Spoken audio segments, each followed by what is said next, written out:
ABC Listen. Podcasts, radio, news, music and more. Nicholas Brown grew up in Western Sydney. That's where his parents had landed after emigrating from India in the early 1970s. As a kid, Nicholas loved singing hits from The Sound of Music with his grandma, and he grabbed any chance to get up on stage. He went to a performing arts high school and then straight to NIDA. But as an Indian Australian man, it was not easy finding acting work in Australia. So Nicholas eventually decided to try his luck in the place where they make more films than anywhere else, Bollywood. Before he knew it, he was playing a gun-wielding, car-chasing villain opposite some of the biggest stars in Bollywood. These days, Nicholas is an actor and playwright back home in Australia. His play, Sex Magic, won the Nick Enright Prize for playwriting this year. And for young audiences, he's a regular presenter on Playschool. Hi, Nicholas. Hey, Sarah, how you doing? Very well. Let's start with your time in Bollywood. When you flew out of Sydney to Mumbai, the heart of this massive Indian film industry, did you have any contacts in the movie world? I did not. I had no idea how I was going to make it work. I had one suitcase. I felt very courageous, and I had a bag full of show reels, basically, of DVDs of my show reels from Australia. And I had no idea how it would happen. I just had this feeling that if I didn't do it, I would regret it. So you get off the plane into the wild intensity of Mumbai streets. Where did you start? It was mad. I remember my first taxi ride in Mumbai. No one was adhering to the traffic lights, animals everywhere, beeping horns. I'd never experienced anything like it. It was an assault on all of the senses. I stayed in a hostel down in Colaba, which is by the harbour, and I started emailing some contacts that I found on the internet, and then eventually hired a taxi and went around to different studios and dropped off my DVD show reel at the time and hoped for the best. I had no idea how it would work. Were there other Australians working in Bollywood at that time? I knew that Tanya Zayeda had gone over. She's from Who Dares Wins, yeah. She somehow became quite famous in India, and she became an item girl in a couple of Bollywood films. What's an item girl? An item girl in Bollywood is when you just feature in one or two songs, just lip-syncing and dancing. So the Australian media portrayed her as this big Bollywood star, and when I got there, I kind of dropped her name, saying, I'm going to be the new Tanya Zayeda. And they were like, oh, she's just an item girl, don't worry about it. And but I found my way into some offices and had some meetings and made some contacts, and one thing led to another. It was amazing. Well, what happened? What was the big break that came your way? Well, I met some theatre people who took a liking, and they introduced me to some musicians. I'm a musician as well, and I met some theatre directors, and I got cast in a musical called Miss Bollywood after about a month, just sort of going from, hundreds and hundreds of studios. And it was when Shilpa Shetty won Celebrity Big Brother in the UK. And Shilpa Shetty is a Bollywood star, and I guess her Indian management were like, oh, quick, let's get together a West End musical and put it on, to cash in on her fame in the UK. And I just landed, and they were looking for a theatre person, and I got cast as the villain opposite her. And within a couple of weeks, I was in Germany and then touring around the UK with this Bollywood musical that was just thrown together opposite this big Bollywood star. And we ended up performing on the West End, and that was my break. This is the stuff movie dreams are made of, it was as hilarious. You're describing this, Nicholas. It was pretty funny. And Shilpa had just been in a film with a guy called Anurag Basu, who was casting a crossover film, a big blockbuster called Kites, and they were looking for the villain in that to star opposite Hrithik Roshan, who's a big Bollywood star. And a couple of weeks after finishing Miss Bollywood and coming back to Mumbai, it just all happened.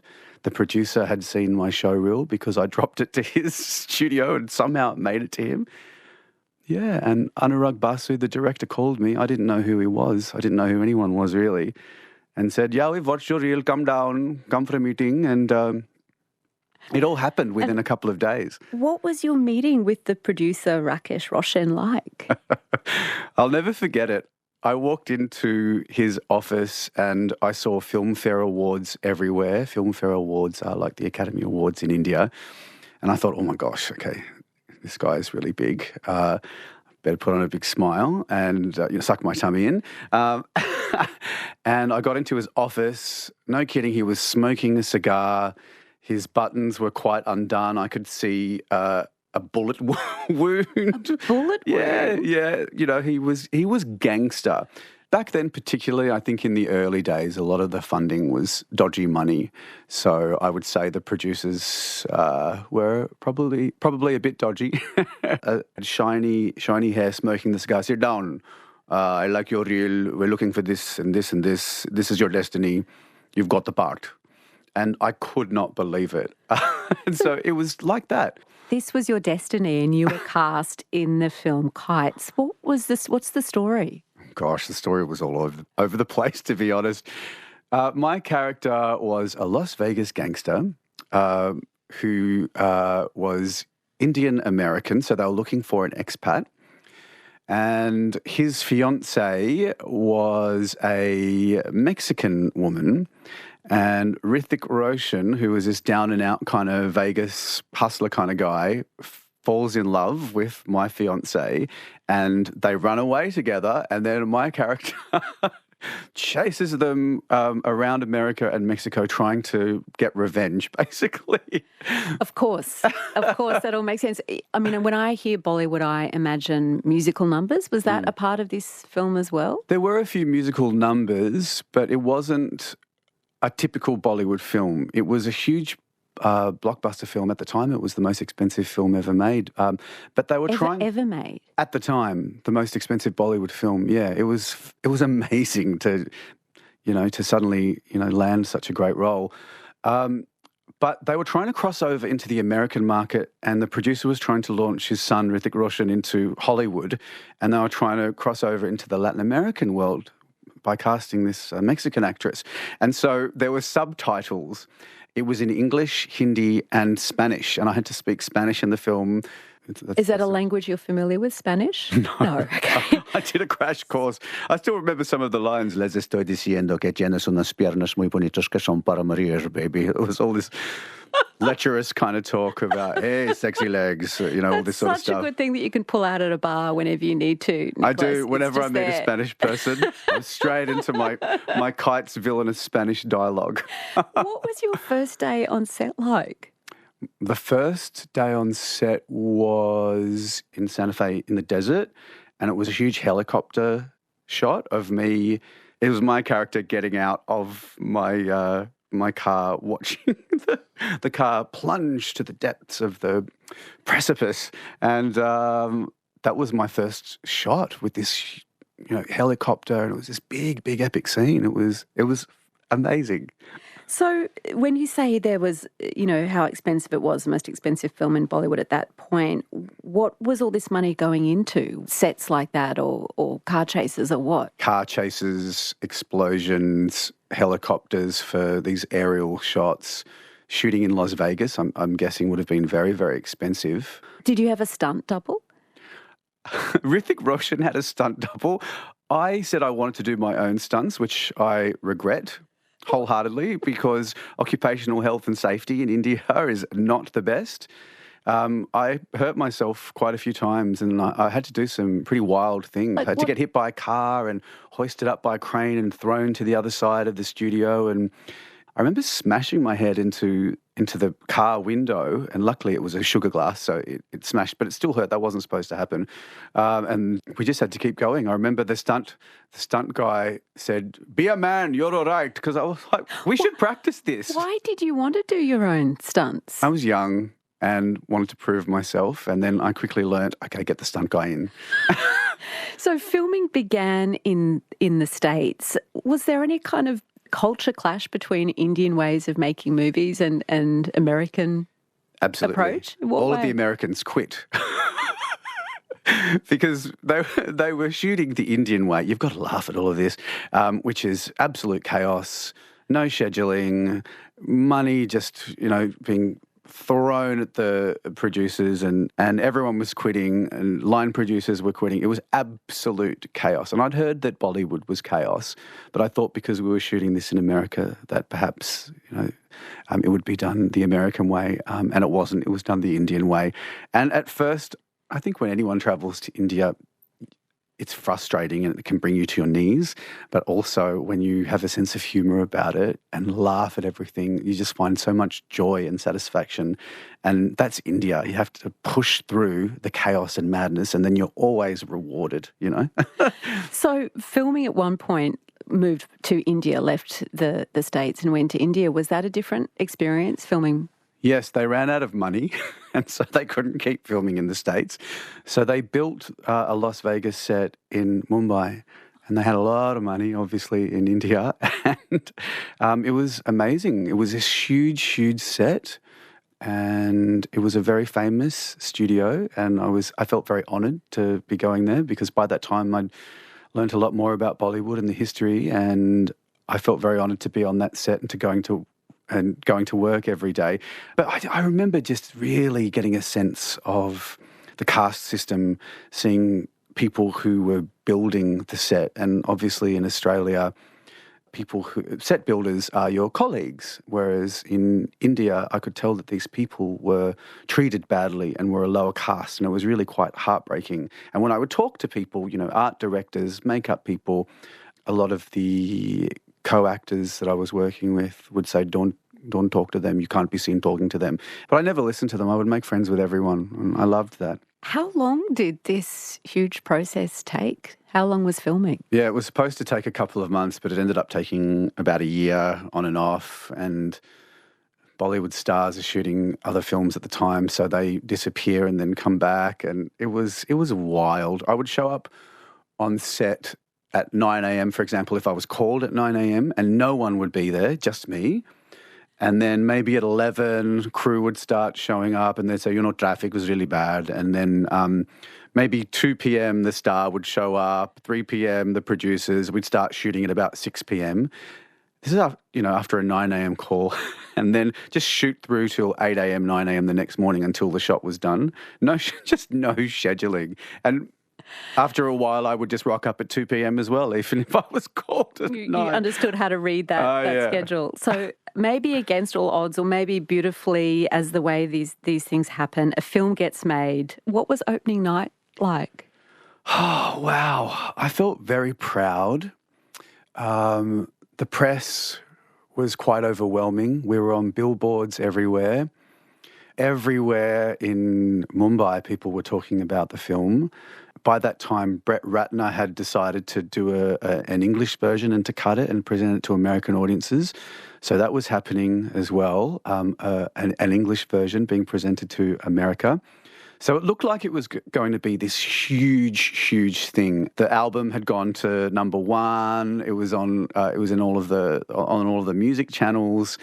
It was huge, and I was so excited, and I really thought, wow, I think this is it for me. I've broken into Bollywood. This is my big debut, it was really exciting. How did audiences react to the film after all of this money and all of this time? Oh dear. Well, I think for the first week, it made its money back, but it's a fact. Audiences in India just couldn't fathom the fact that it was in Spanish and English as well. And it was set to be this huge breakthrough crossover film, which was really exciting for me because my Hindi is terrible and the crossover film industry was always a very small industry for a niche audience. And this was a big blockbuster crossover film. And so the success of it was something that was really important to me, I suppose, in my career at the time. But audiences turned on the movie and they were really angry, it seemed. And it was in all of the papers that the two lead actors were having an affair as well. And everyone was asking me about it in the press, and I didn't want to say anything about it because I was new to the industry. And I guess because Bollywood is gospel over there, people hate the villain. And that's you. And that's me. And so I, in a way, got blamed, and people were shouting at me in the streets and saying, yeah, baddie, you know, because I had to bash up Hrithik Roshan, who is a superstar over there. He's like a god. And so everywhere I went, people were screaming at me and blaming me for the film. That often happens. It was really odd. And I was just this innocent 28-year-old who had big dreams. But it was really a lot for me to handle. And I had no relatives or family to protect me, you know. It was meant to be, of course, this huge stepping stone into a film career. The way you describe it, Nicholas, it almost sounds a little bit like the kind of Hollywood star system back in the 20s and 30s, where people's personal lives were a big part of selling the film as well. So as you were making this film and it's coming out, you were encouraged to date a starlet, a Bollywood starlet, to kind of advance your career, advance your profile. How did that play out for you? Yes. Well, a lot of Bollywood friends at the time who were saying, you're going to be a star, that you better be ready for this. This is, your career will take off. This is a huge opportunity. They gave me advice, and they said, we need to marry you off to a female Bollywood star. And it had happened before. There's a famous Bollywood actor called Katrina Kaif, for example, who's from the UK. And when she arrived in Mumbai a couple of years before me, she hooked up with a big male star, and then her career took off, and she couldn't speak Hindi to save herself. And so people were saying, you can be like Katrina Kaif, but it was different with a man. But also, I'm gay and was in the closet at the time, obviously, because it was illegal at the time to be gay. So that was my big secret in Bollywood and in India. And these new friends were saying, I want to hook you up with this woman, she's got the hots for you, she met you at this party, blah, blah, blah. If you date her, you'll be seen in all of the papers. This is how you do it. And they were very serious about it. I had to choose between living an authentic life and whether I wanted to be a Bollywood star, I suppose, and start dating these women. And it was a really tricky time because I'd had this big opportunity and I'd seen people around me hook up with the right person and they'd been launched into the stratosphere. And I'm an ambitious guy. So it was a really tricky time. I had no guidance and I thought, what do I do? Yeah, did you go on any dates with any of these girls? I did. Gosh, dating Indian women, I was at a certain age where it was shocking to be, in my late 20s and not be married. And so marriage is just on the cards when you start dating someone. I dated a few women and was terrified. And it was really hard for me because I wanted to make friends with people, but I had to hold back. Yeah, I remember taking horny goat weed over just in case I needed to deliver the goods, and just I was prepared. But eventually I just couldn't because I was hanging out with their parents and their mums were there and it was so weird. Were you in contact with a gay community in India at all, or you just were completely hiding that part of yourself? I tried not to be. I was completely hiding that part of myself, but there's an old saying, if you don't find them, they'll find you. They certainly found me. It was this underground kind of world. And I kind of tapped into it in the first few weeks when I was there. Underground parties, gay people would know to go to, but it wasn't advertised. So it felt a bit dangerous as well. And people would say that cops would show up and start arresting people. So I was scared and just stopped going to them and just completely shut my sexuality down. And so it was hard to connect with people and to make friends with people because I was holding back.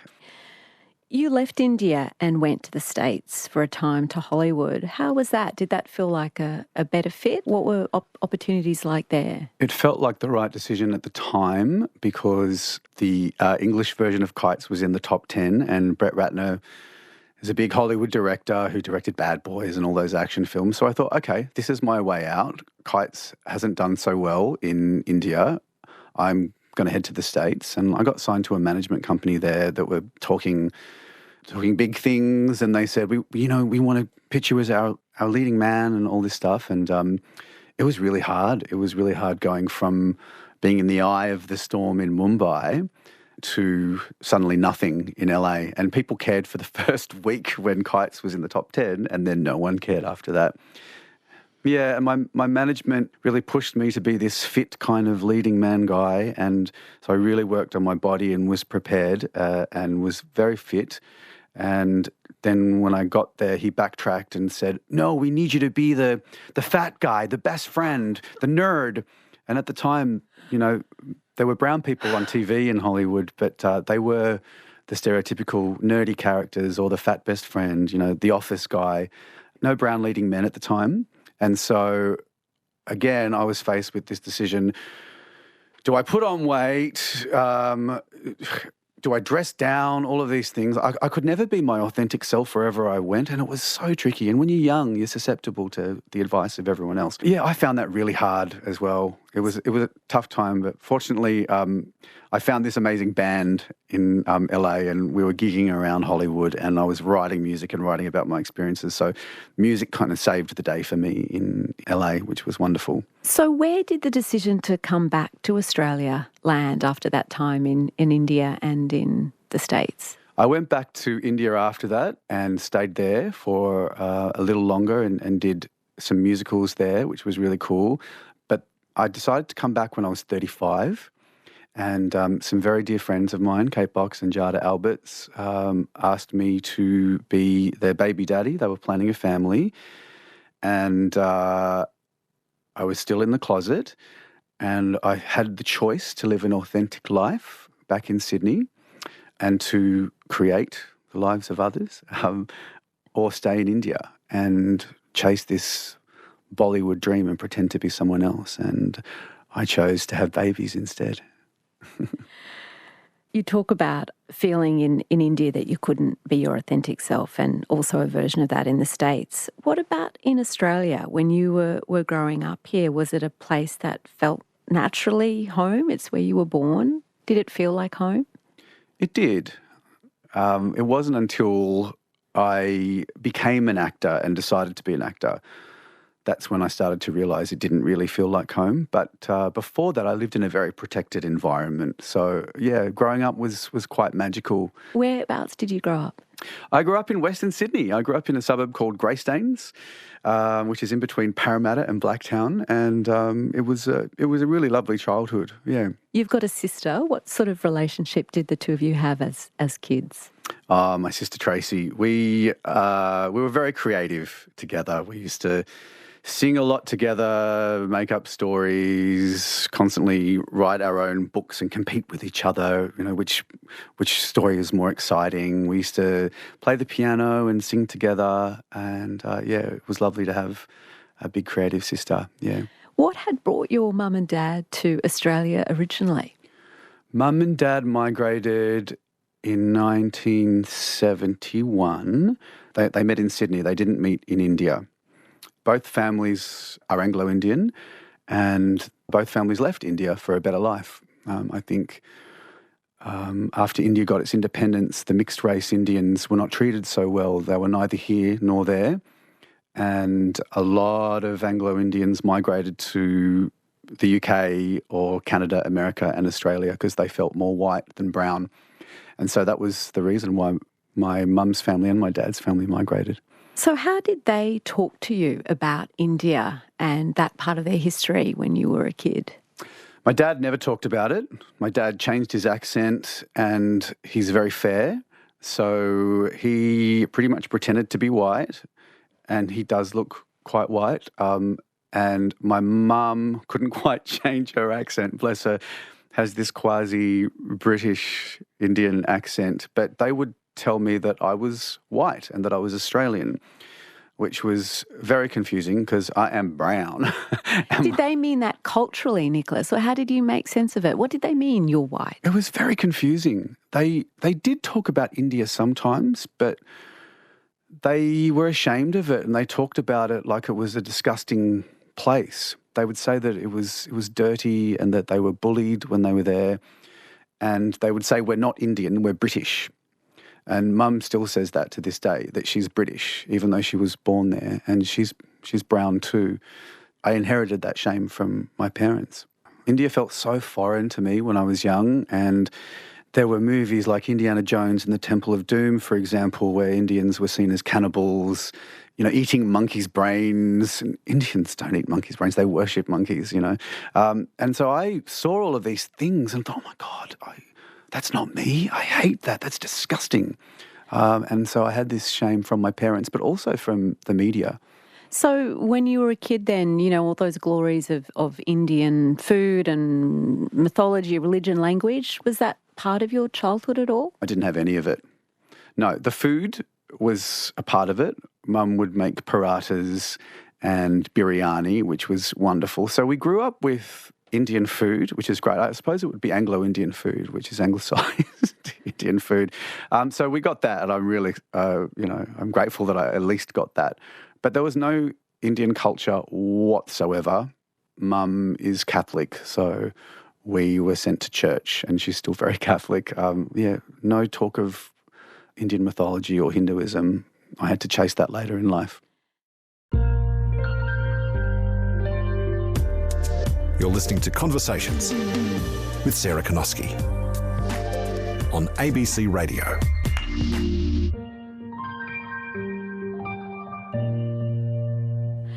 Who encouraged you in music and theatre when you were a little boy? My grandma, my dad's mum. She played the piano and had a piano, and she saw from a very young age that it made me really happy. So she used to improvise, maybe when I was about 3 or 4, and I'd sing along, and we'd, sing along to The Sound of Music and Wizard of Oz and all of the musical films. And I just remember that was my happy place from a very, very young age. Did she live near you, near your home? She did. She lived in Marylands. We lived in Greystanes. It was about a 10-minute drive. So I forged a very close bond with my grandma. She sang beautifully as well, and probably could have pursued a career in the performing arts if she chose to, but was a teacher. Who taught her how to play piano? A nun, an Irish nun called Aunt Nell, because when she grew up in Madras at the time, the Irish nuns were there, and she spoke very highly of Aunt Nell and always talked about the nuns and Aunt Nell, yeah. So musicals made you happy, singing made you happy. Was performing always something you were going to pursue after school? I knew from a young age. I think by the time I was 5 in kindergarten, I knew that's what I wanted to do, and I was very vocal about it. I would always say, an actor, a writer, or a singer, and I was very clear about that. How did your mum and dad react to that? They were okay with it. Yeah, they encouraged it. I did school plays and they were very proud because I got all the lead roles when I was a kid. My dad made me play rugby league from a young age. I think that he saw that being a singer and prancing around the house made me perhaps a little feminine at the time, and perhaps that worried him. And so he made me play rugby league by the age of 5. How did you feel about that? I loved it. I was good at it. I was big. I went through my growth spurt before many of the other white boys. So I was huge. They used to call me the refrigerator. What, because you're that big? I think maybe because I was this big rectangular block, or maybe because I had a lot of food inside of me. I don't know. But I played representative football when I was 15 and played for Parramatta Eels and was getting paid good money at the time. Did you ever consider that, pursuing that? I did, yeah, because I was making money. And some of the guys who were in my team went on to be captain of Australia, Paul Gallen. They were from my era. And so it was sort of mapped out that I would become this rugby league sportsman, and I quit to be an actor and go to a performing arts high school instead. Was that a hard decision or felt right? It felt completely right, yeah. I think I realised that I was doing it for my dad, and I started to get injured a lot, and they were targeting me and teasing me because I was in a choir and singing a lot. And I just, when I turned 16, I quit and didn't look back. You took yourself off to Newtown Performing Arts School. How did you ensure that you made an impression on your very first visit, Nicholas? What were you wearing? I wore a Mickey Mouse tie and a suit. It was when it was at 1996. The people in my year thought I was a teacher, and I had no idea where I was. I'd never been to Newtown before. I was this Western Sydney brown boy. You know, I was so shocked by the punks that were everywhere and the lesbians and people were wearing dog collars and there were homeless people and, you know, you could smell weed in the air and what is going on? This is a school. You found your Oz. I found Oz. Exactly. I'd arrived. But the yellow brick road was just filled with vomit and chewing gum stains. But was school happy? Was that a good fit? I loved that high school so much. It changed my life going to that school. It sounds cheesy, but it was the right decision. It happened by accident, very last minute. My mum called the principal and forced her way in for a meeting, and someone dropped out and I got in without an audition, which is a bit of a scandal. But going to that school changed my life. I found my people. I made the most beautiful friends who I'm still friends with. I got to learn some great skills and got into NIDA straight from high school. Straight from high school? That's so young. It was young. Did it feel too young to be in that kind of intense, I guess, competitive environment? Yes, it did. I wish that I stood up for myself a lot more. I was really afraid when I started because back then the teachers at NIDA operated through fear rather than nurturing their students. And so I was terrified that I was going to get kicked out. So I went from this beautiful nurturing environment at my performing arts high school suddenly into this world where we were all terrified. In the final year of NIDA, you know, actors are hoping to get an agent, someone who's going to see them in a performance and then back them as they turn professional. So those final year performances can be really important. What was your experience like?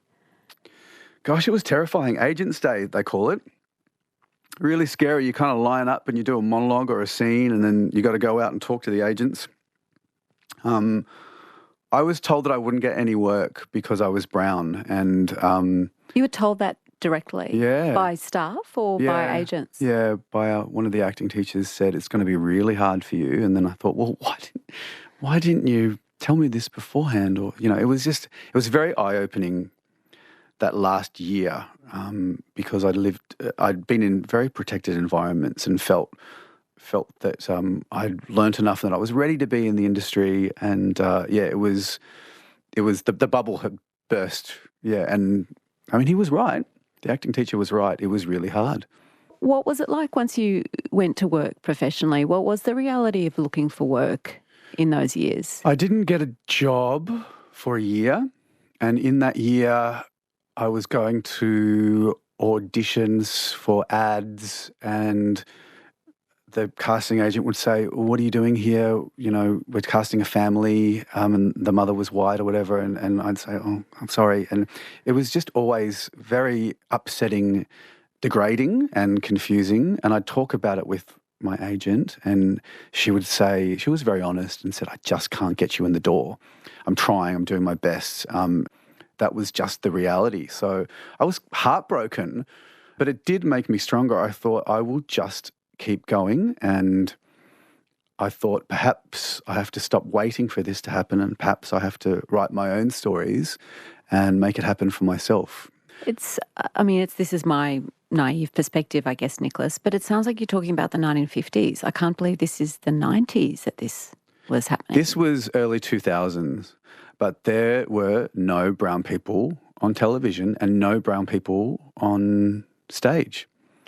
Maybe there were a few, but it was just impossible to break in, yeah. I got a few smaller roles playing taxi drivers, often refugees, terrorists. I had to put on, you know, your generic Middle Eastern accent. So I was, you know, doing bits and pieces like that, but it felt really degrading and very stereotypical. Did you ever consider walking away from acting? I didn't. Fortunately, I got back into music. I was in a choir when I was a kid, and after acting school I joined a band and started gigging around and performing. It was funk music, and so that saved me. Again, music saved me again, and that helped me feel creative and worthwhile, and it didn't really matter in the live performance world. At that time there were not really brown people who got record contracts or anything, but yeah, it was a very different time to be a performer in Australia, that's for sure. You were finally cast as an interesting character in a TV series called The Cooks. Yeah. What was the premise of that? It was such a wonderful TV show. The pilot was called Temptation and was shot 2 years out of acting school. And I thought, I've struggled for 2 years. I finally made it. And I was the lead guy. It was about two feuding restaurants, like a Montague Capulet story. And the owners of the restaurants were in love and having sex. And it was about those owners and their friends who worked in the restaurant and about their passion for food. And it was very European, kind of like chocolat. It was sexy. It was interesting. We were also young. We were in our early 20s. And I got cast as a lead character and I thought, wow, I've made it. This is so amazing. And was there a lot of hype in the lead up? What was that like?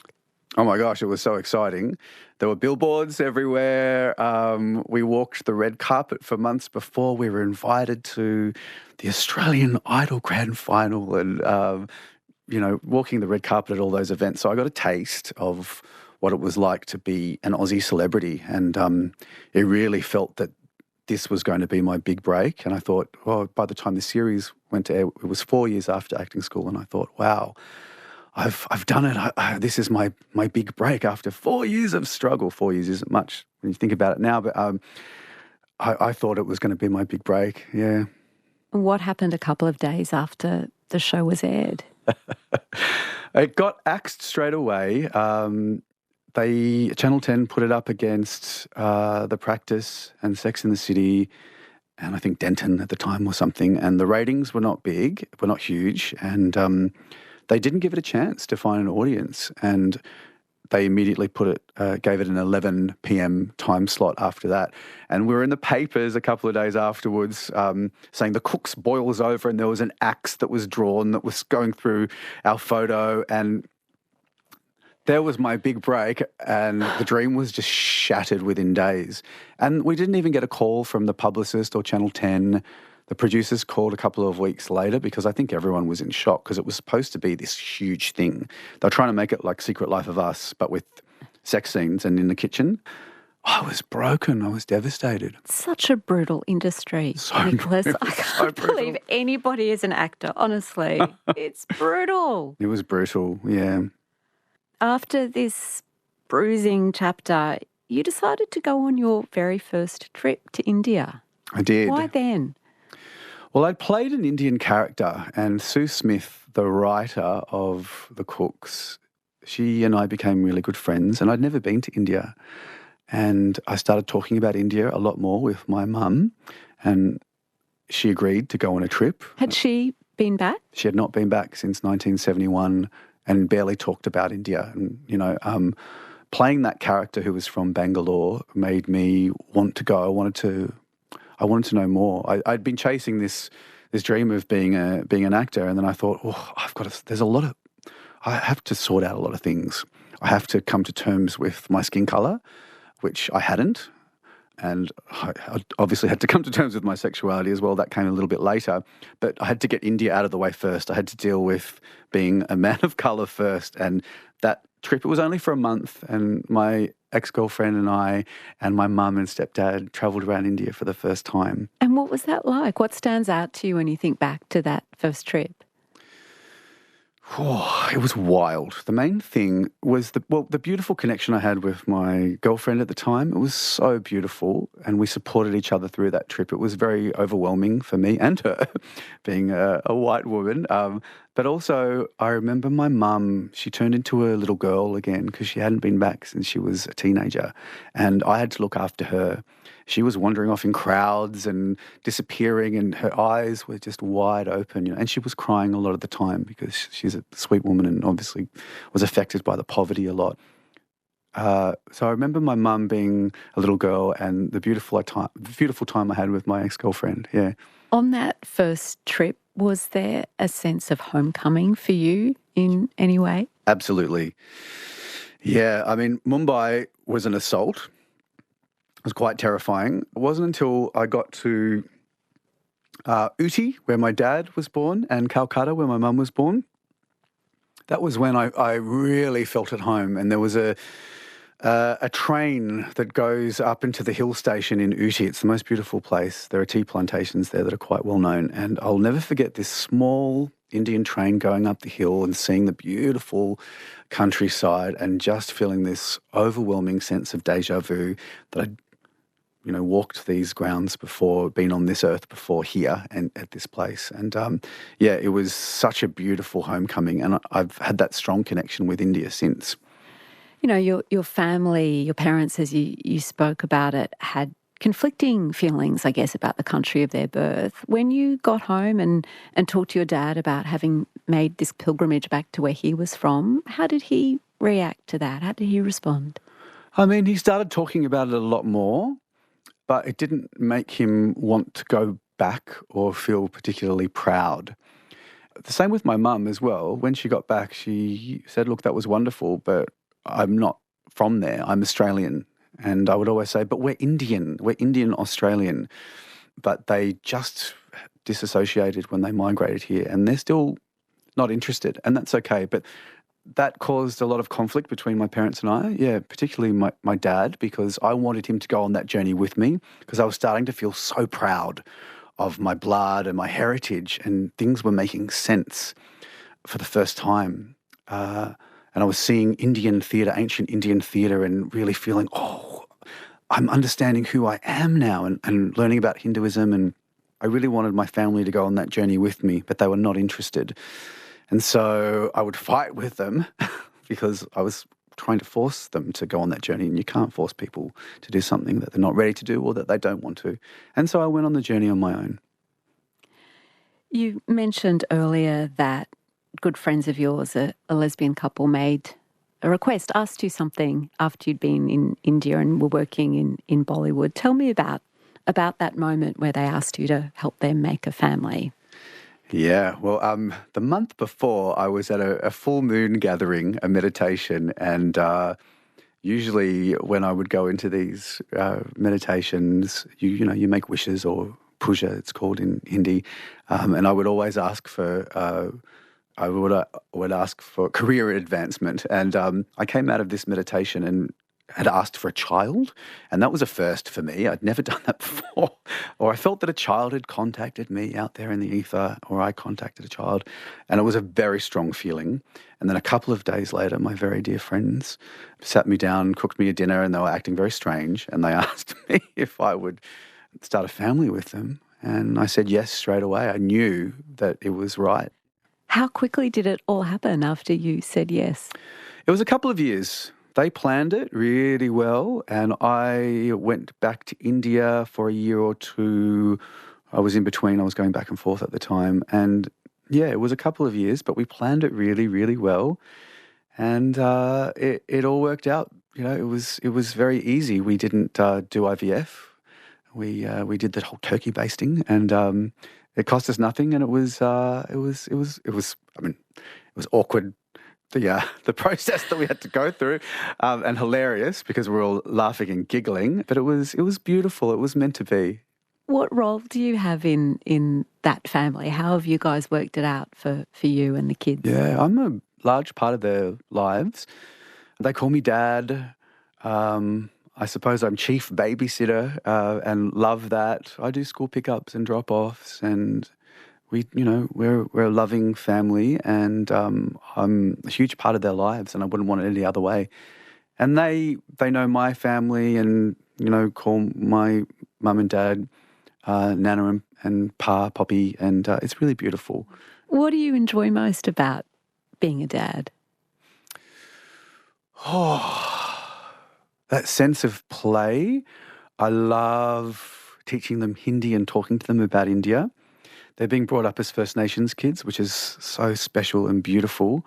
Jada, who's from Darwin, takes care of that aspect, and I take care of the brown aspect. We've got the black side of the family and a brown side of the family. And I love talking to them about India.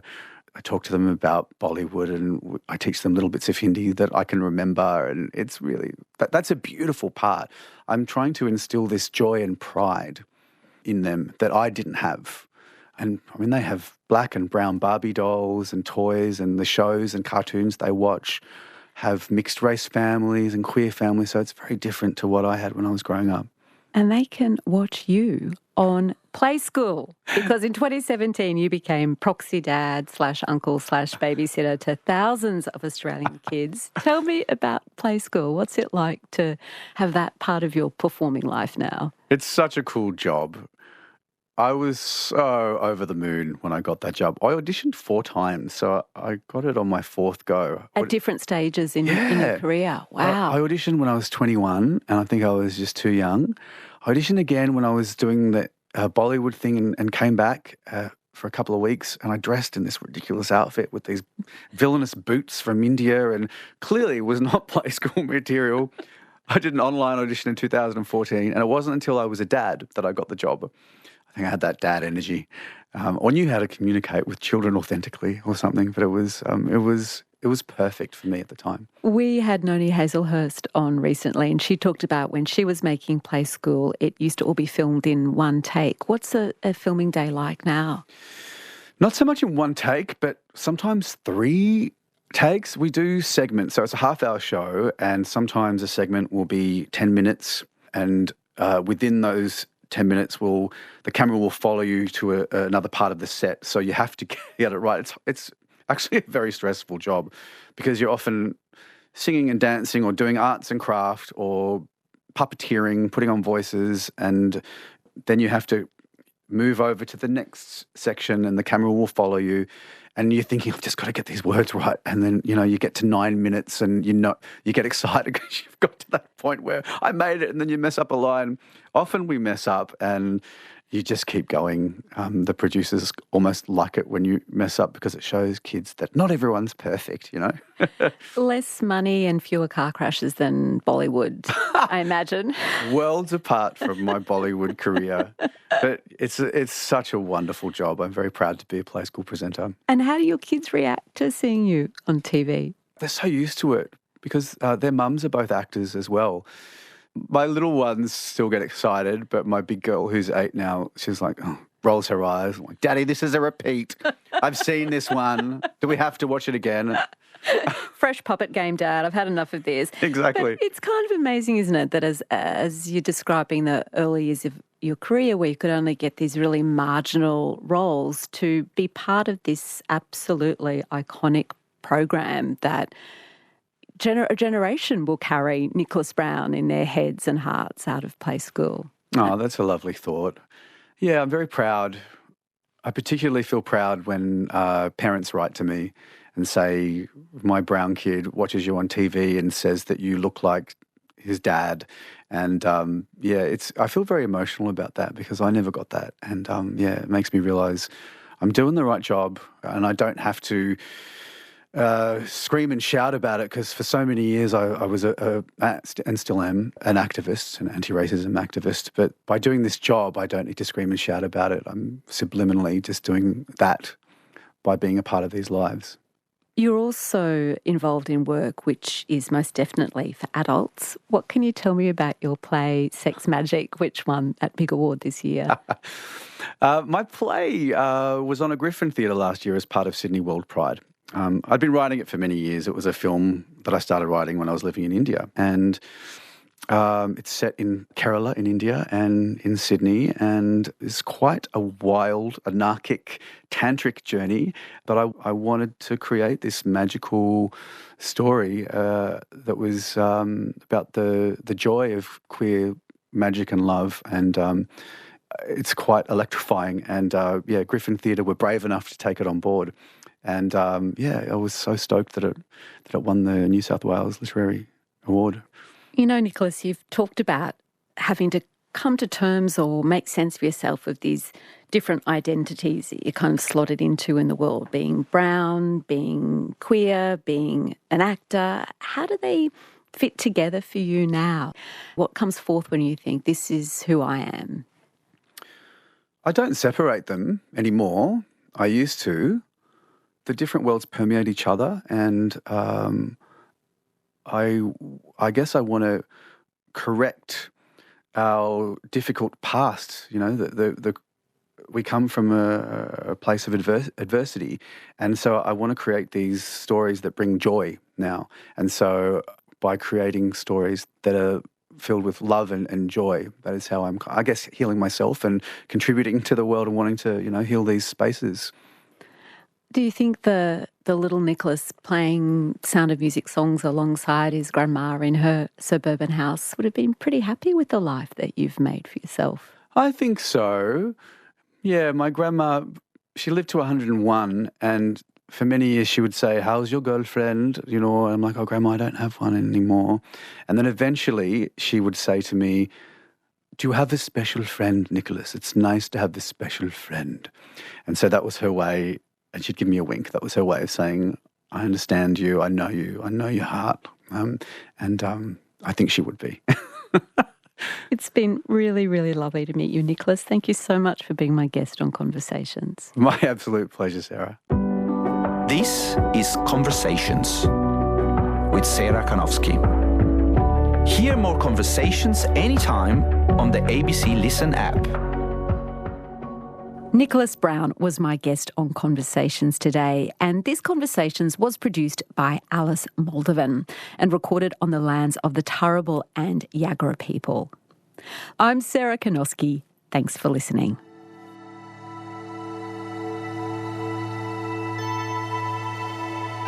You've been listening to a podcast of Conversations with Sarah Kanowski. For more Conversations interviews, head to the website abc.net.au/conversations.